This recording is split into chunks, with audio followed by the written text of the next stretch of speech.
Hey guys, this is Dina.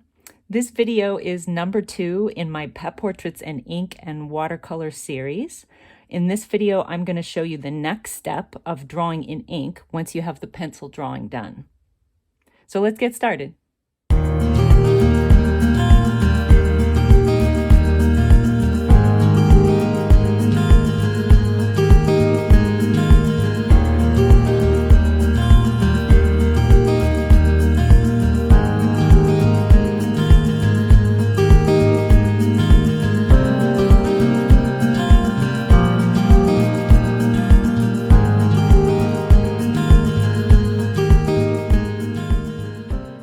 Okay, I've got the pencil drawing all ready to go here, and before I start, I thought I'd show you a couple of things that I did where I made changes from the photograph in order to make the finished piece look better. I think that's something that most people wouldn't think about. So as an artist, you do make some changes when you're working from a photograph, and I'm going to show you quickly what those are. So here is my reference photo.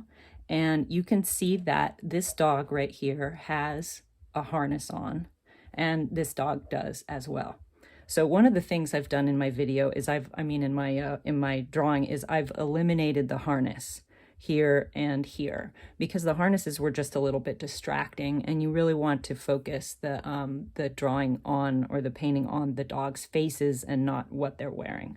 Another thing I've done is, if you see this little tag right here, it's very big, and in my drawing I decided to make it a little smaller so that it also doesn't compete with the dog's face. Another thing that I did is with his foot right here.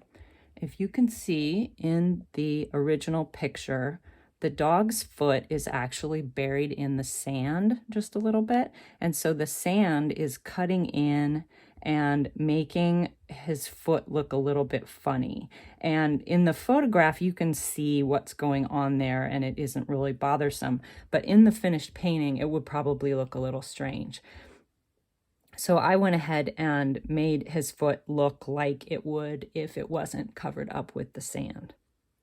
And then the last thing I did that maybe people wouldn't think about is that when I initially had the drawing blocked out to be an 11 by 14, I had the line on this side about here. And I got the drawing done and realized it was a little closer to that side than I wanted it. And rather than erase the whole drawing and start over, all I did was move this line about, I don't know, about 1/4 of an inch. So now this line over here will come over, and the drawing will still be centered in the middle of the 14-inch space.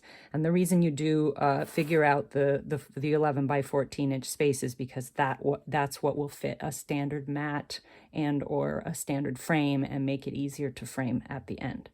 So you do have to think about those things ahead of time so you don't end up with something tricky at the framing store and have to pay to have something custom framed. Okay, so the next step I'm going to do, I've got my finished drawing, and I'm going to start working on the ink.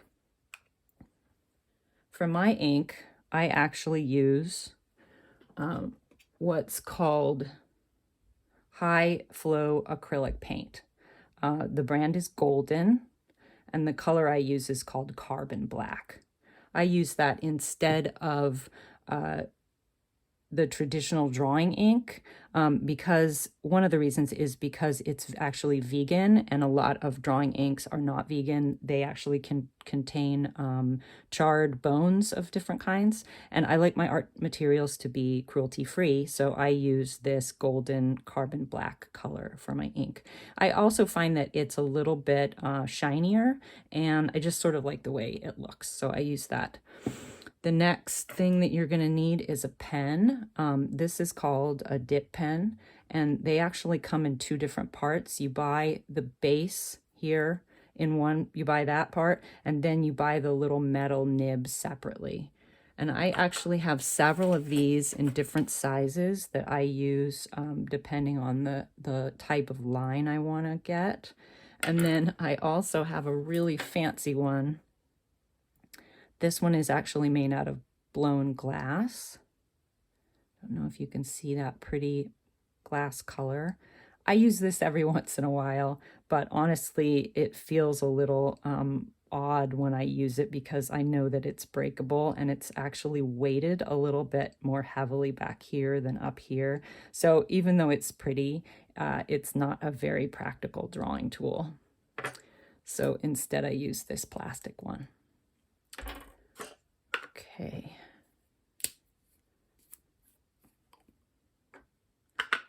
I keep my ink in another little container just in case it falls over, it doesn't make a big mess.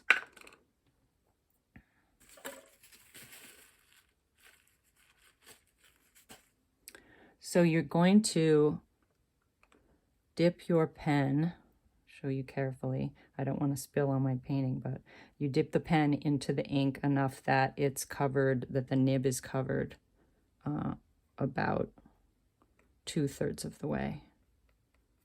And then I wipe off the excess. And because I am right-handed, I always start in the far left corner of the drawing so that I don't drag my hand over any part of the wet ink as I'm moving along. So I start from this side and I go this way. So I'm going to follow roughly along with the drawing I have. And when the ink is all done, I'll erase all the pencil lines so you won't see them. And then I'll start the watercolor. So usually what I do is I do a few very light lines just to start blocking in the texture and the outlines of the figure. And I'm not at this point trying to make the lines look any particular kind of way. I'm really just getting the outlines going. And here in the places where it's a little furrier, I might do some little strokes like this. Okay, so I would do that probably all around this section and get the detail, not the detail, but the basic shapes. So I'm looking at my reference photo here. And if you can see that this dog has an area where the sun is hitting the top of their head, and then you start seeing the part that's in shadow. Well, whenever the light comes across any kind of an item, the place where it goes from light to dark is where the texture shows the most. So it's really important that that little place where the sunlight becomes the shadow has a lot of texture. So because that's the furthest upper left corner, that's probably where I'll start adding a little bit more detail. So I'm just going to start building up small strokes in the pattern that is created by the sunlight and shadow. And the whole process is a matter of building up lots and lots of little ink strokes. So it's actually a pretty slow process, but it's that building up of little strokes that really gives it its texture. The color that comes later gives it, well, obviously the color, but that's what gives it sort of more life. And I do make some fur in the paint as well, but it's really the ink that creates the textures of the fur. And it's sort of the foundation of the look of the finished piece. And sometimes I find that it gives the painting a little bit more life if the strokes of the pen are a little rougher. You don't have to make each one perfect.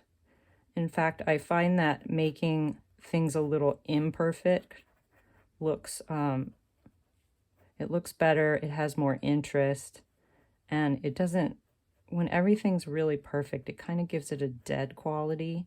And I think that that's one of the mistakes, one of the biggest mistakes that biggest art or beginning artists make, is that they try to make everything really perfect.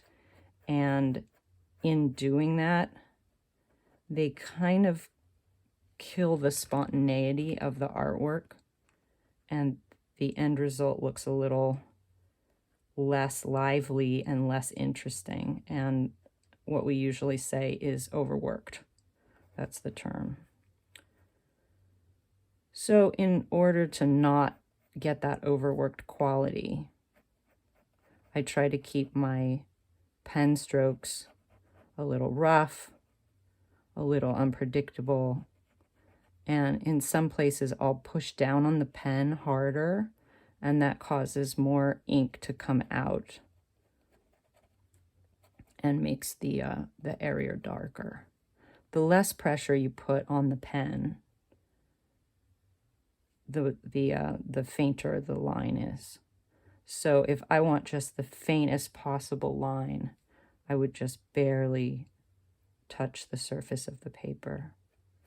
Versus if I want a very dark line, I can press down pretty hard and get a much darker area. So that way I start building up the shadow areas. And another thing I do is I try to follow with my pen strokes the direction that the hair grows on the animal. So if you're looking at this, it's a little hard for you guys to see, but the pattern of their fur from the nose goes sort of upward right here and then starts to fan out a little bit as it goes over their forehead. So I'll make sure that my pen strokes are going in that direction. And then down here on the muzzle, the pen strokes go out that way, the hair goes that way. And then here underneath the eye, the strokes kind of go down that way. Over here, the fur is much more distinct and the strokes will go very distinctly this direction. So having each pen stroke go in the right direction, that the same direction that the fur is growing, is really going to give you a nice natural look in the end painting. So you can probably see that this is a process that'll take a pretty long time.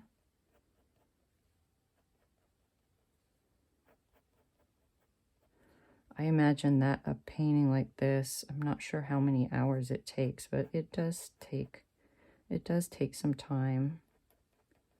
But the end result is really worth it.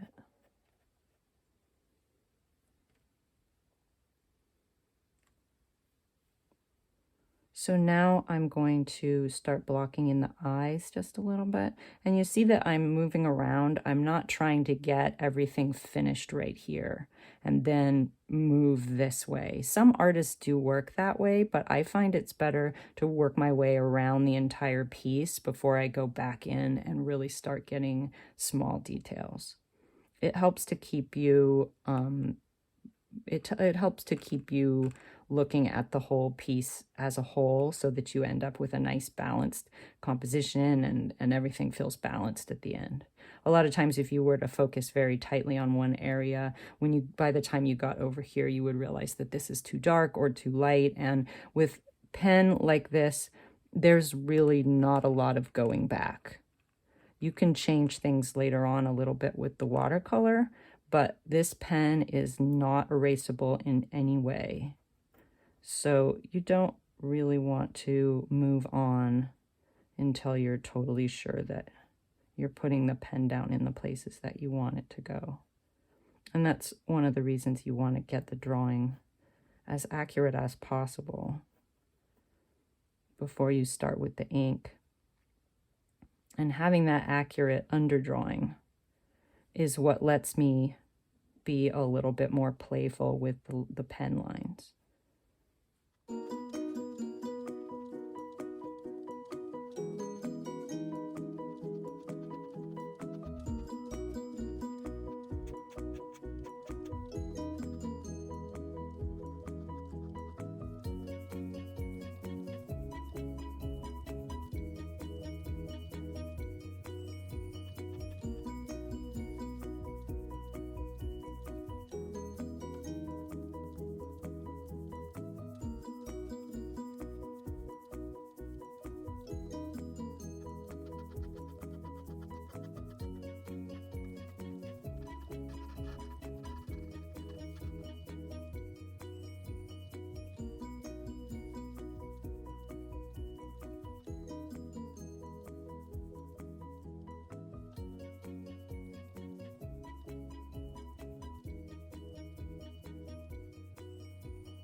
right, so that is about the first pass of the ink.